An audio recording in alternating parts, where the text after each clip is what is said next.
Why do we fall for certain people and not others?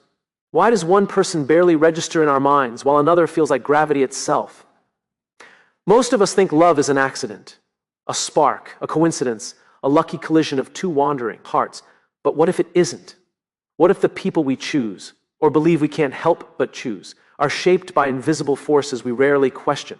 Because right now, without even realizing it, every one of us in this room is being pulled by patterns older than our memories, guided by instincts deeper than logic, and shaped by stories we never actually wrote. And if we don't uncover those hidden forces, they will choose our future relationships for us. But the moment we see them, truly see them, we reclaim our freedom to love with intention, not instinct. And that changes everything. Attraction isn't an accident. It's a response to signals we often don't know we're sending or receiving.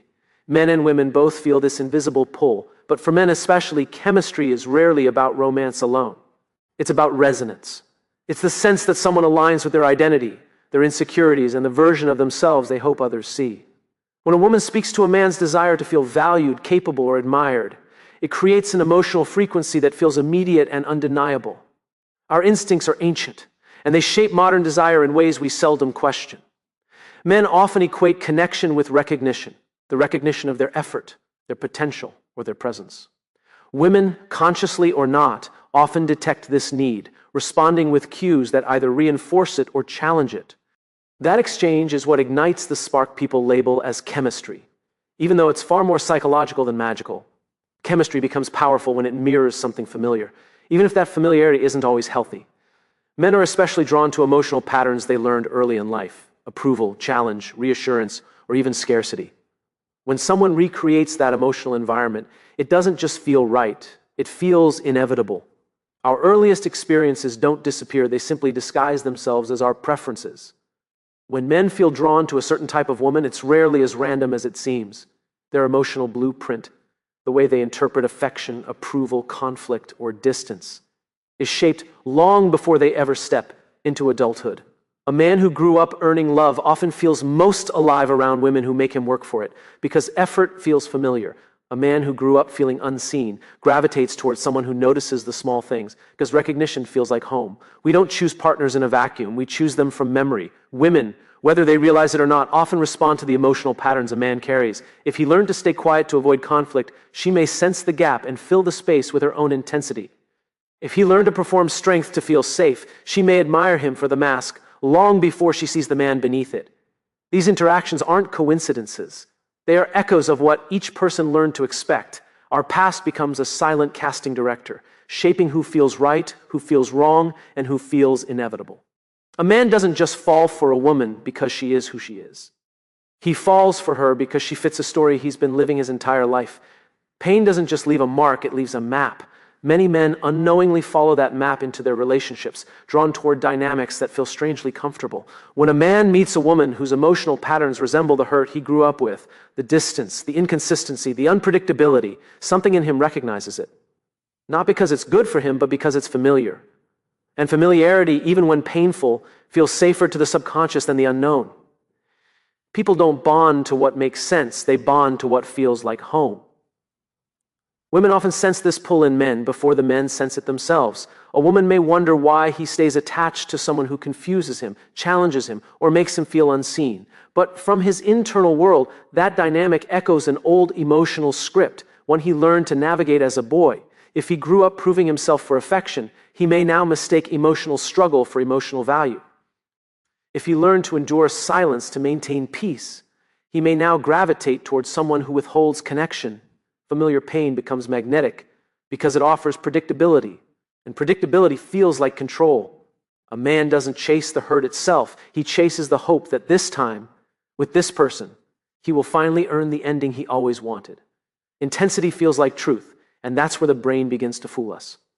When a man feels a sudden surge of desire, excitement, or emotional urgency around a woman, his mind interprets it as a sign, a signal that she must be important. But intensity is often the product of adrenaline, uncertainty, and old emotional patterns waking up. It's the same mechanism that makes risk thrilling and unpredictability addictive. The brain confuses emotional spikes with emotional depth. even though the two are not the same. Strong reactions create the illusion of strong connections, especially for men who equate challenge with value. Women can sense this dynamic in men long before they speak it. When she pulls back, he leans in. When she becomes unpredictable, he becomes invested. His brain mistakes the high stakes for high compatibility because unpredictability activates the same neural circuits that respond to reward. The harder she is to reach, the more meaningful she seems. Compatibility doesn't always whisper. Intensity always shouts, and men often follow the louder voice. A man may assume that the rush he feels is proof of alignment, when in reality, it's proof of unresolved emotional triggers being activated. What feels powerful isn't always personal. Sometimes it's simply familiar. Biology speaks to us long before we understand the words. Men often feel drawn towards certain women without being able to articulate why, because part of that pull is rooted in deeply wired instincts designed for survival, not modern relationships. Things like confidence, warmth, symmetry, or emotional expressiveness trigger subconscious signals that tell a man this is safe or this is valuable. But while biology sets the stage, it doesn't account for the man he has become. His identity, shaped by experience, culture, and self-perception, negotiates with those instincts every time he chooses who to pursue. Identity is the story men tell themselves about who they are and who they should with. Women pick up on this in ways that are both intuitive and immediate.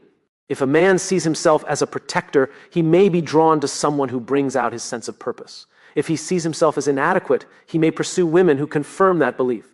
These choices aren't purely biological, they're reflections of the roles men believe they must play. A woman responds not just to the man she sees, but to the identity he radiates. The fascinating part is how biology and identity constantly influence each other. A man might feel biological attraction to someone who represents comfort, yet his identity pushes him towards someone who reflects ambition or status.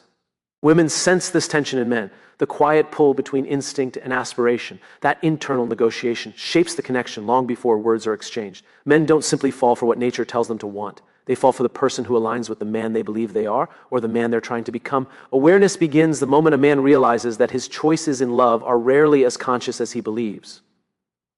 Most men step into relationships guided by instinct, memory, and emotion rather than intention. They pursue women who activate old patterns, reinforce familiar roles, or evoke the same emotional challenges they've always known.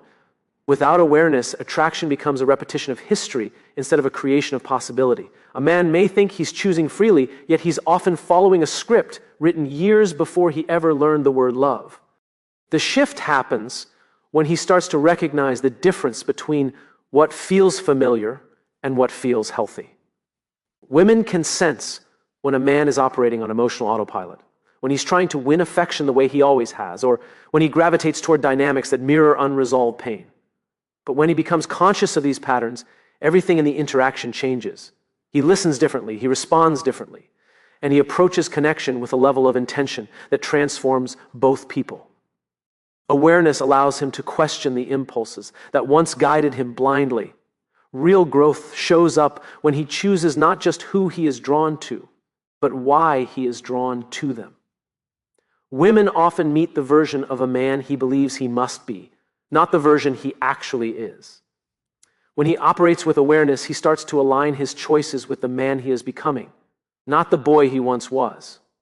He begins evaluating compatibility through clarity rather than chemistry, through emotional safety rather than emotional spikes. And instead of chasing intensity, he starts choosing reciprocity, respect, and resonance. Love becomes more meaningful when a man sees the forces shaping his attraction and decides which ones deserve his loyalty. Only then can he choose connection out of intention, not instinct, out of clarity, not chaos, out of awareness, not autopilot,